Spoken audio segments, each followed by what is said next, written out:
Assalamualaikum warahmatullahi wabarakatuh. Nama saya Riki Cahyadi dan juga Ihsan Syakir. Kami akan mempresentasikan yang berjudul Kayu dan Produk Kayu.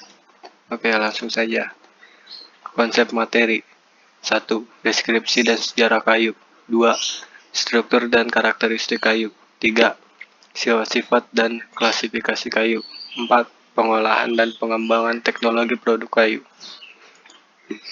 Deskripsi kayu.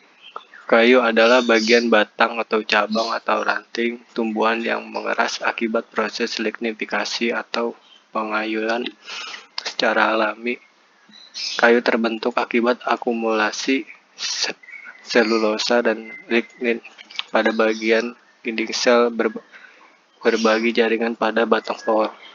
Ilmu kayu Watsonians mempelajari berbagai aspek mengenai klasifikasi kayu beserta sifat-sifat kimia, fisika, dan mekanika kayu dalam berbagai kondisi penanganan. Nah, ada sejarahnya. Tumbuhan berkayu mulai muncul sekitar 400 juta tahun lalu dan telah digunakan oleh manusia sejak ribuan tahun lalu melalui kayu. Kita juga dapat mengetahui kondisi iklim dan cuaca pada masa lalu dengan cara mempelajari cincin pertumbuhan dari sebuah kayu. Lanjut. Struktur dan karakteristik kayu. Oke.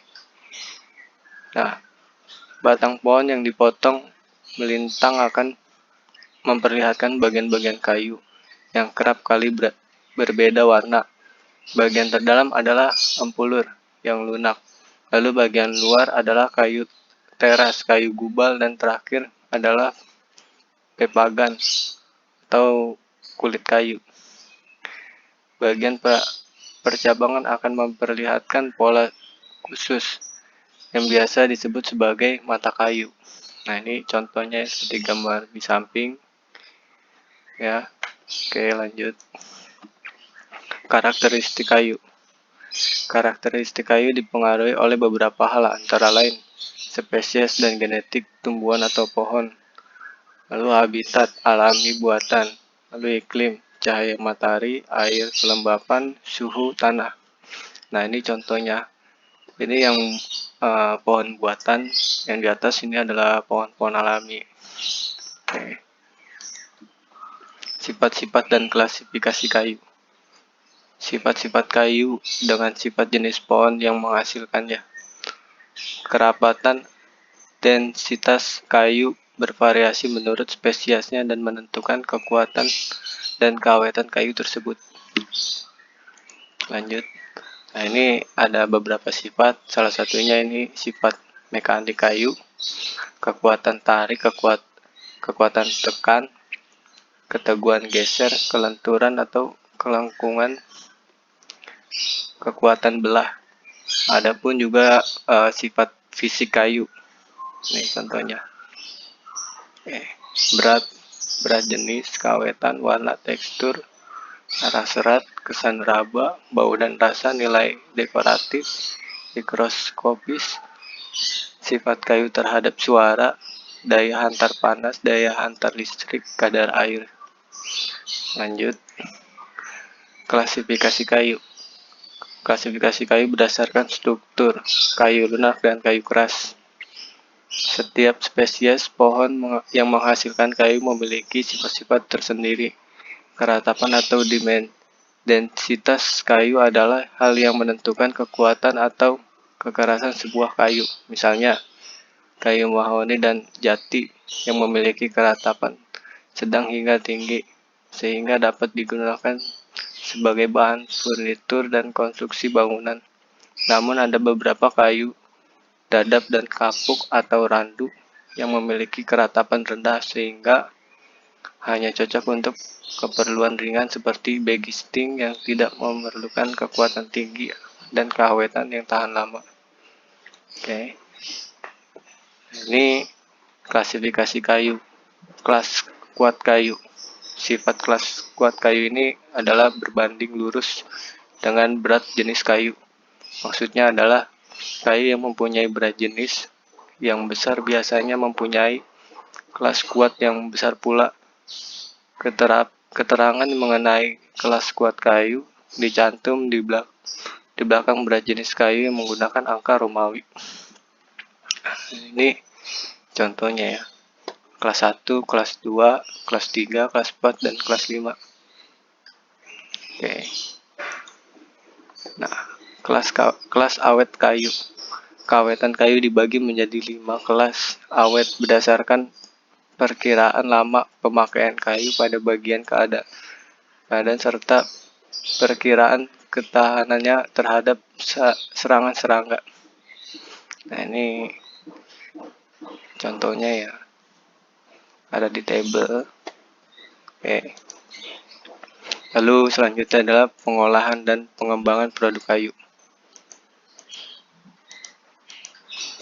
Nah, melembabkan dan mengeringkan. Nah, ini contohnya ya. Manfaat pengeringan. Pengeringan kayu meningkatkannya kekuatan, kekakuan, stabilitas, daya tahan, dan kemudahan pengikatan.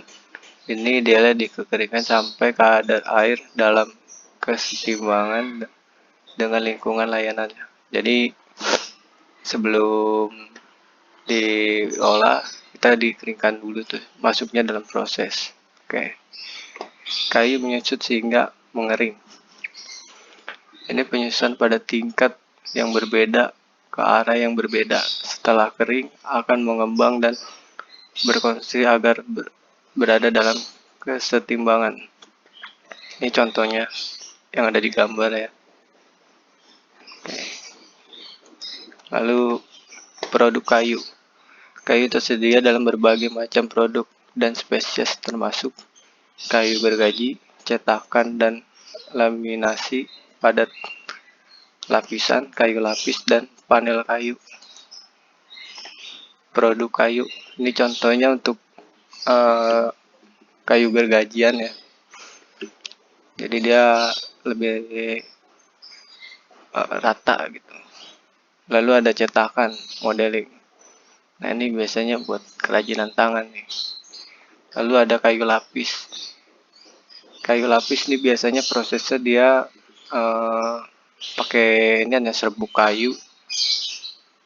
Serbuk kayu dilem terus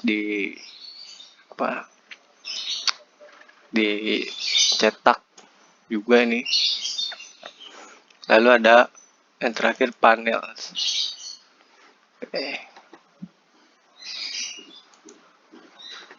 Kelebihan dan kekurangan produk kayu. Ini salah satunya kelebihannya adalah bahan alami yang dapat diperbaharui, kuat tarik yang tinggi, dapat meredam suara, lebih memiliki tekstur yang lebih baik dan indah, memiliki berat jenis yang cukup ringan, murah ya, ini Indonesia banget, mudah diperoleh atau didapat, pengerjaan mudah. Nah, kekurangannya adalah tidak tahan lama, susah dibentuk, tidak tahan panas atau api, kadar air tinggi, mutu tidak seragam, kuat tekanan rendah. Jadi kalau terlalu berat bebannya ya belum tentu kuat kayu ya, karena ada umurnya lebih cepat lah daripada besi. Kuat tarik terbatas, serat yang tidak teratur, cacat kayu. Nah, ini cacat kayu biasanya waktu pemotongan tuh di dalam pohonnya itu kadang-kadang ada yang bolong. Oke, lanjutan bisa pada saat kayu dalam keadaan kelembapan tinggi, ukuran panjang kayu terbatas. Next, pengembangan teknologi. Oke, ini modifikasi, replikasi, alternatif. Nah, ini yang modifikasi ya. Jadi kalau dari modifikasi dia macam-macam nih. Udah nggak orisinil karena dia udah dicampur cat, pernis.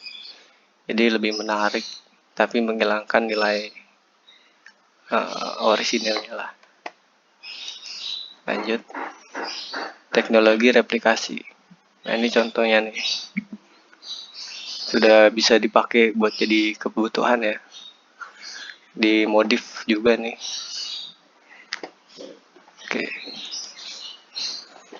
ini alternatif bambu. Oke, ini alternatif ya, bisa jadi rumah bambu. Lanjut. Alhamdulillah, sekian dari presentasi saya, kurang lebihnya mohon maaf apabila ada salah kata atau dan lain sebagainya. Terima kasih. Assalamualaikum warahmatullahi wabarakatuh.